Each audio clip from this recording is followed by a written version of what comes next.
প্রিয় ছাত্রছাত্রী ভাই ও বোনেরা, আসসালামু আলাইকুম। আশা করি আপনারা সবাই ভালো আছেন, সুস্থ আছেন এবং সুস্থ থেকে আপনাদের মহান দায়িত্ব পড়ালেখাটুকু চালিয়ে যাচ্ছেন। আজ আমি আপনাদের জন্য নিয়ে এসেছি অনার্স ফার্স্ট ইয়ার হিসাব বিজ্ঞান, ব্যবস্থাপনা, মার্কেটিং, ফিনান্স সবার জন্যই প্রিন্সিপালস অফ অ্যাকাউন্টিংয়ের অত্যন্ত গুরুত্বপূর্ণ একটি চ্যাপ্টার অ্যাডজাস্টিং এন্ট্রি হতে আলোচনা। বন্ধুরা, এটি আমাদের জাতীয় বিশ্ববিদ্যালয়ের বিবিএ 5 কোর্সেরও অনার্স ফার্স্ট ইয়ারের মতোই ডিগ্রি ফার্স্ট ইয়ার, অর্থাৎ বিবিএ 5 কোর্সের ডিগ্রি ফার্স্ট ইয়ারের প্রিন্সিপালস অফ অ্যাকাউন্টিংয়ে অত্যন্ত গুরুত্বপূর্ণ একটি অধ্যায়, তার নাম অ্যাডজাস্টিং এন্ট্রিজ। বন্ধুরা, আজকে আমি আপনাদের নিয়ে আসছি অ্যাডজাস্টিং এন্ট্রি হতে আলোচনা। আপনারা নিজেরা দেখবেন, বুঝবেন, অধ্যয়ন করবেন, অনুধাবন করবেন এই অ্যাডজাস্টিং এন্ট্রিজ। বন্ধুরা, তাহলে অ্যাডজাস্টিং এন্ট্রিজ এটা মূলত সমন্বয় দাখিলা। অ্যাডজাস্টিং এন্ট্রিজের বাংলা হলো সমন্বয় দাখিলা। এই সমন্বয় দাখিলা থেকে আজকে আপনার আলোচনা শিখবেন, শুনবেন। এই ক্ষেত্রে মনে রাখবেন, অ্যাডজাস্টিং এন্ট্রিজ একটি অধ্যায়ের নাম। এই অধ্যায় হতে মূলত 5টি জিনিস আমাদেরকে ফাইন্ড আউট করতে বলা হয়।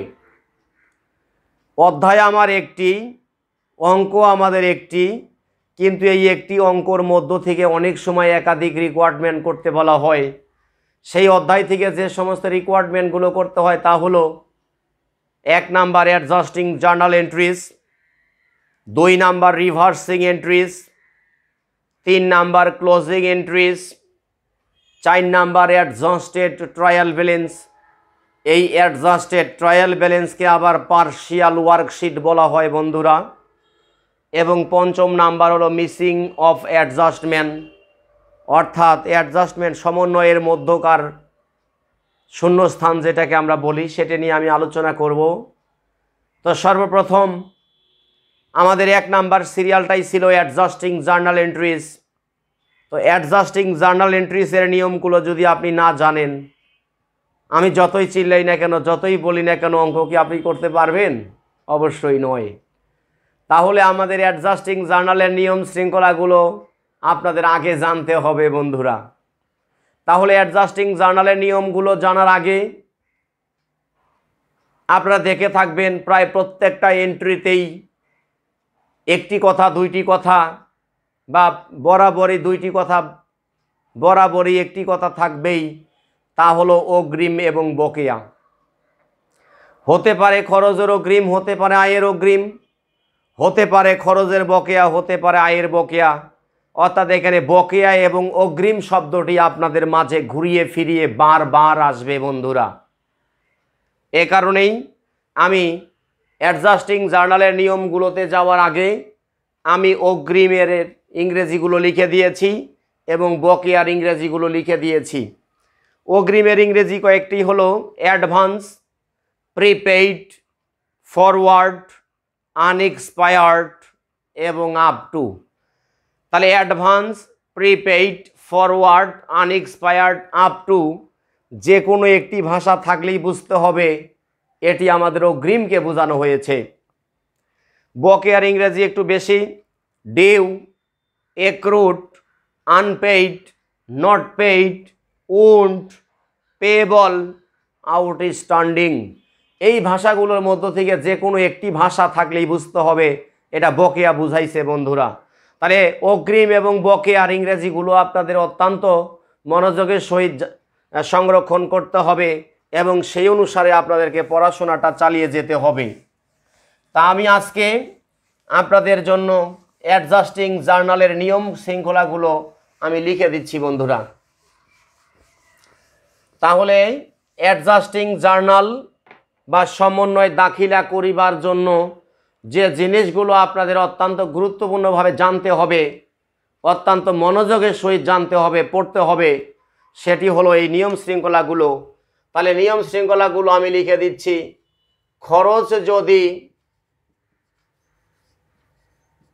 খরচ যদি বকেয়া থাকে খরচ যদি বকেয়া থাকে বা বকেয়া বুঝায়, খরচ যদি বকেয়া থাকে বা বকেয়া বুঝায়, লিখতে হবে আপনাকে দ্যাট এক্সপেন্সেস ডেবিট, অ্যাঙ্গেল করে expenses payable credit. That expenses বলতে আমরা বুঝি যে খরচটা বকেয়া থাকবে সেই খরচের নাম। তাহলে খরচ যদি বকেয়া থাকে বা বকেয়া বুঝায় তখন তার জাবেদা হবে that expenses debit, expenses payable credit. কোন এক্সপেন্সেস, যে নামটি থাকবে সেই নামটি আপনাদেরকে লিখতে হবে বন্ধুরা। 2 নাম্বার,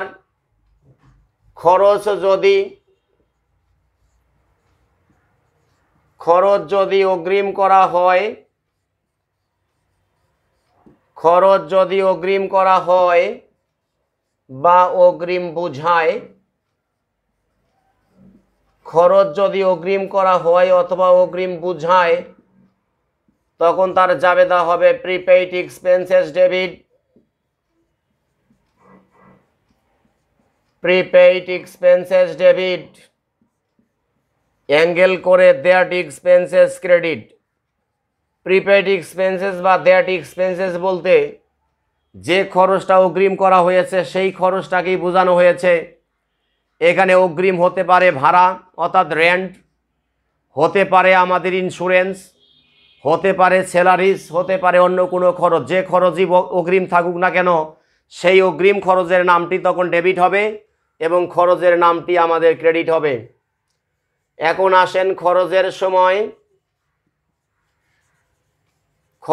সময় অতিক্রান্ত হওয়া বা পার হওয়া বুঝালে,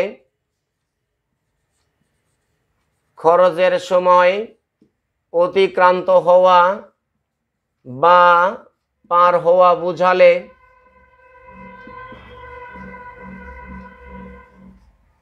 খরচের সময় অতিক্রান্ত হওয়া বা পার হওয়া বুঝালে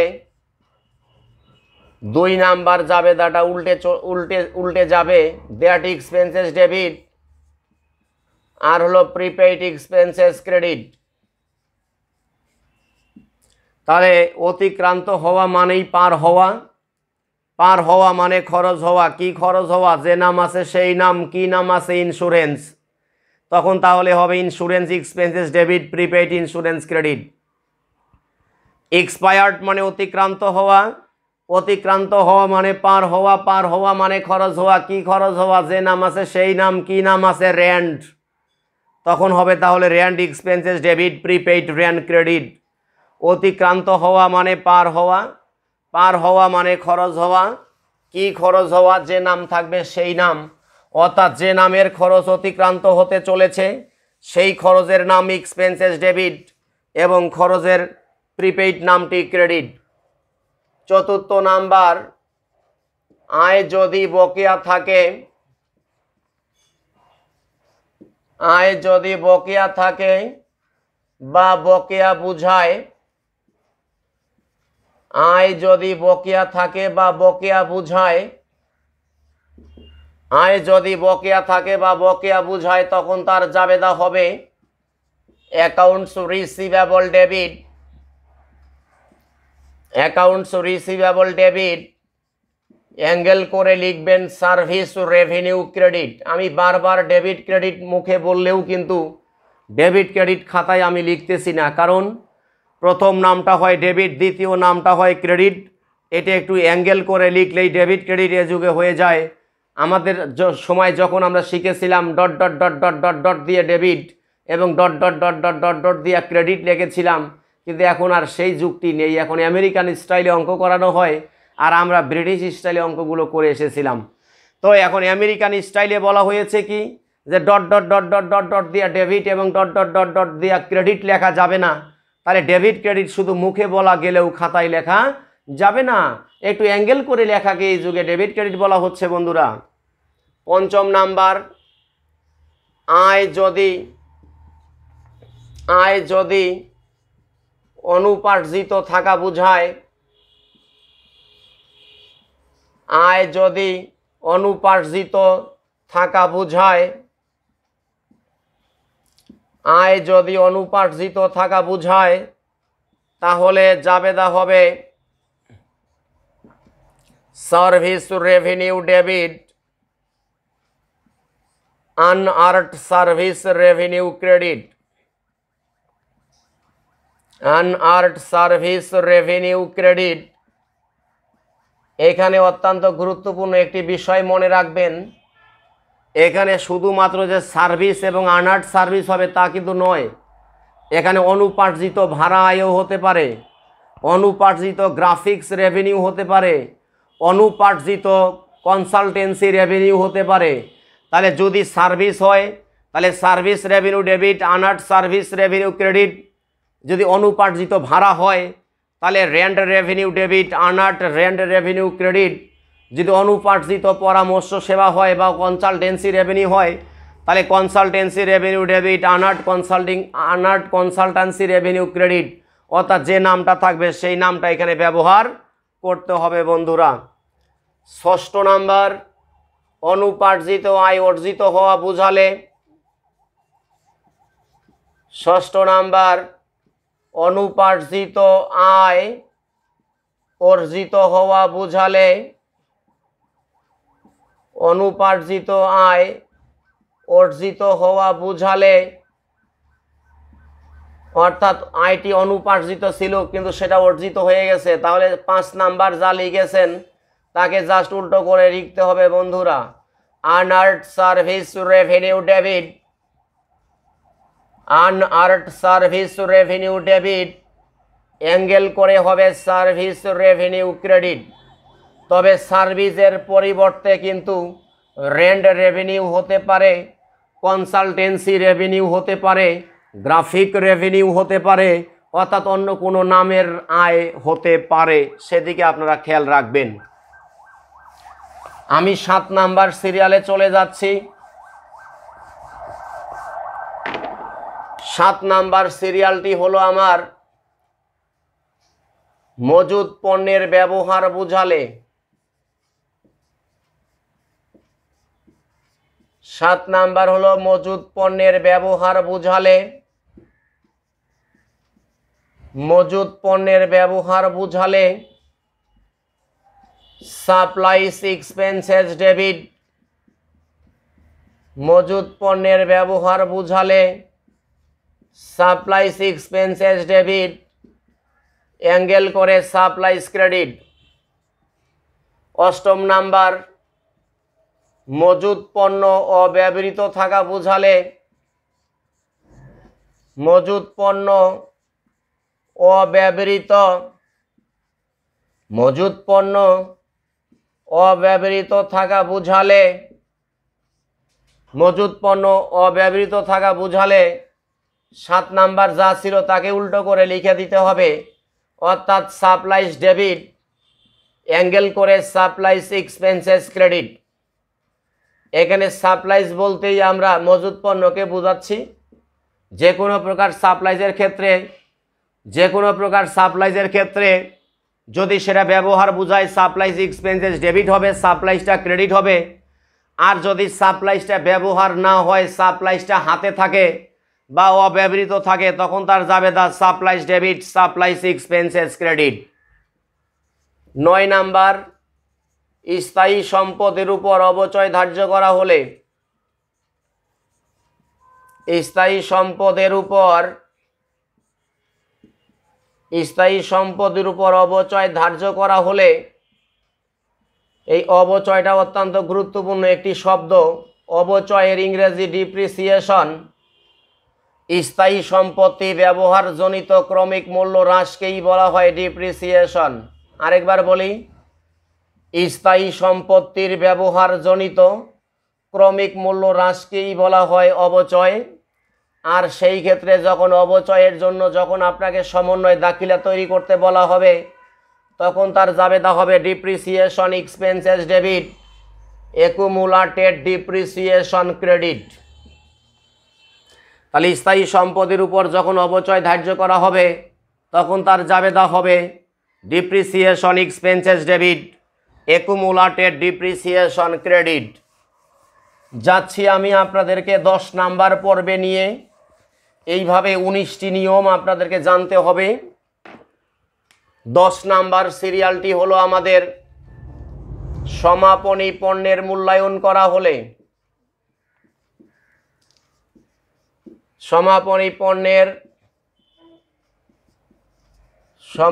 পণ্যের মূল্যায়ন করা হলে অর্থাৎ যে সমাপনীটা আমাদের অবিকৃত থেকে যাবে, এই অবিকৃত পণ্যটা যখন আপনি অর্থের মানদণ্ডে প্রকাশ করবেন বা অর্থের মূল্যায়ন করবেন, তখন তার জাবেদা হবে merchandise inventory debit. Merchandise inventory debit, এখানে পারচেজ ক্রেডিট লিখতে পারবেন, আবার কস্ট অফ গুডস সোল্ডও ক্রেডিট লিখতে পারবেন বন্ধুরা। পারচেজ লেখে ব্রিটিশেরা আর কস্ট অফ গুডস সোল্ড লেখে আমেরিকান পদ্ধতি ইউজারকারী যারা তারা। তাহলে এখানে আপনি যদি শুধু পারচেজ লেখেন তাও হবে, কস্ট অফ গুডস সোল্ড যদি লিখেন তাও হবে। 11 নাম্বার সিরিয়ালটা হলো আমাদের মালিক কারবার হতে পণ্য তুলে নিলে। মালিক কারবার হতে পণ্য তুলে নিলে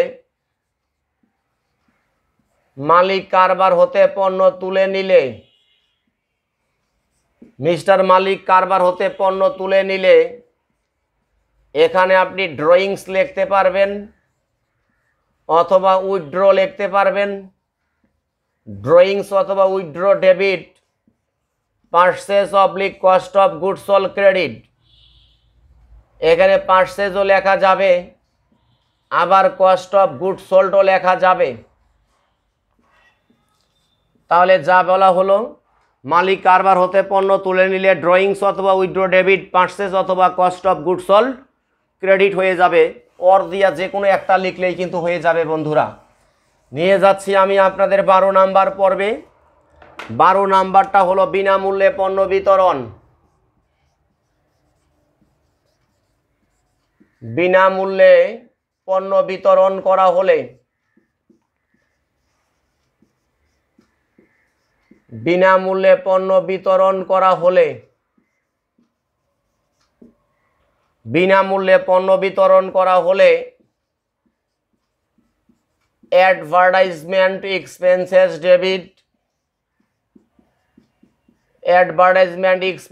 ডেবিট, পারচেজ অথবা cost of goods sold credit. আপনি যদি পারচেজ লেখেন তাও হবে, কস্ট অফ গুডস সোল্ড যদি লেখেন তাও হবে। তাহলে বিনামূল্যে পণ্য বিতরণ করার জাবেদা অ্যাডভার্টাইজমেন্ট এক্সপেন্সেস ডেবিট, পারচেজ অথবা cost of goods sold credit. নিয়ে যাচ্ছি আমি আপনাদের 13 নাম্বার সিরিয়ালে। 13 নাম্বার সিরিয়ালটা হলো পণ্যের অস্বাভাবিক ক্ষতি সাধিত হলে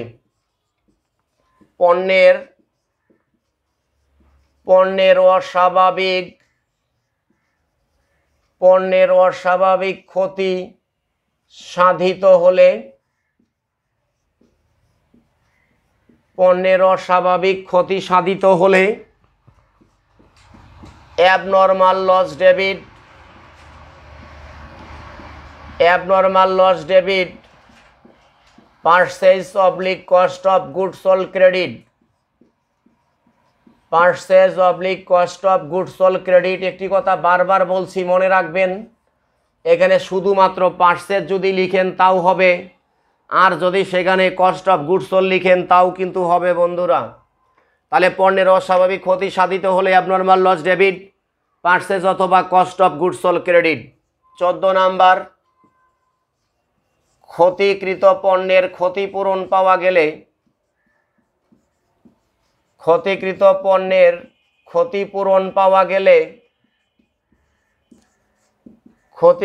পণ্যের ক্ষতিপূরণ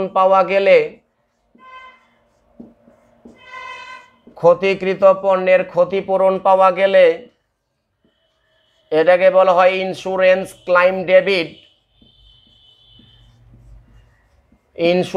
claim debit. Abnormal loss credit. Insurance claim debit, abnormal loss credit. 15 number, পাওনা টাকা অনাদায়ী থাকা বুঝালে, পাওনা টাকা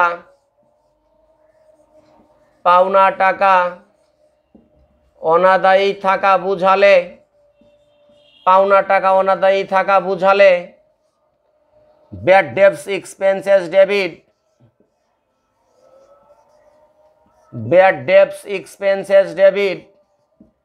অ্যাঙ্গেল করে অ্যাকাউন্টস রিসিভেবল ক্রেডিট। পাওনা টাকা অনাদায়ী থাকা কেমন? আমি একজন ব্যক্তির কাছে টাকা পাই, দেয় দেয় না, সর্বশেষ মাপ চায়, এমন একটি প্রেক্ষাপটকে অনাদায়ী পাওনা বলা হয়। অনাদায়ী পাওনার জাবেদা bad debts expenses debit, accounts receivable credit. নিয়ে যাচ্ছি আপনাদের 16 নাম্বার সিরিয়ালে। অনাদায়ী পাওনার জন্য কোনো সঞ্চিতি সৃষ্টি করা হলে, অনাদায়ী পাওনার জন্য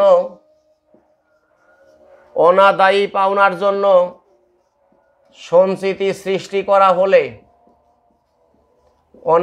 অনাদায়ী পাওনার জন্য সঞ্চিতি সৃষ্টি করা হলে bad debts expenses debit, bad debts expenses debit. Allowance for doubtful dates credit,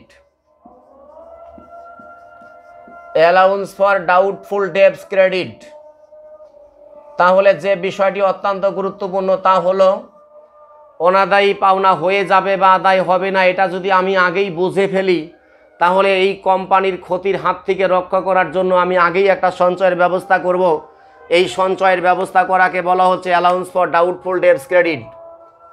17 number, যে কোনো প্রকার দায়ের উপরে সুদ ধার্য করা হলে, যে কোনো প্রকার দায়ের উপর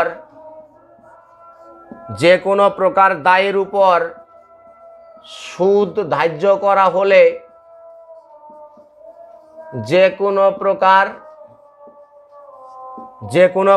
দায়ের উপর সুদ ধার্য করা হলে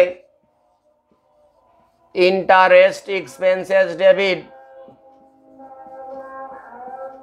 ইন্টারেস্ট এক্সপেন্সেস ডেবিট। অ্যাঙ্গেল করে ইন্টারেস্ট পেবল ক্রেডিট। যে কোনো প্রকার দায়ের উপরে সুদ ধার্য করা হলে interest expenses debit, interest payable credit. আর মাত্র 2টি নিয়ম রয়েছে। 18 নাম্বার নিয়মটি হলো সম্পদের উপর সুদ ধার্য করা হলে, 18 নাম্বার হবে আমাদের সম্পদের উপর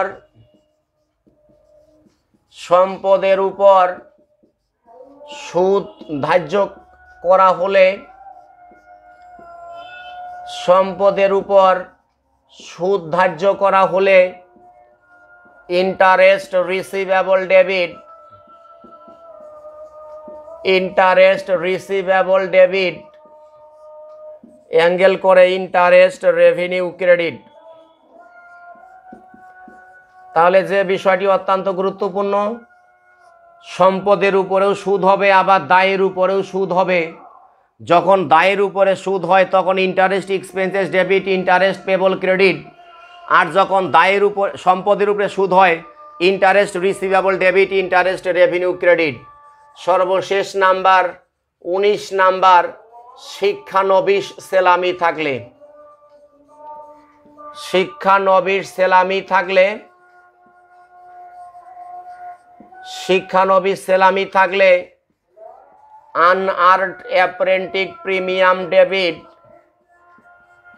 আনআর্নড অ্যাপ্রেন্টিস প্রিমিয়াম ডেবিট,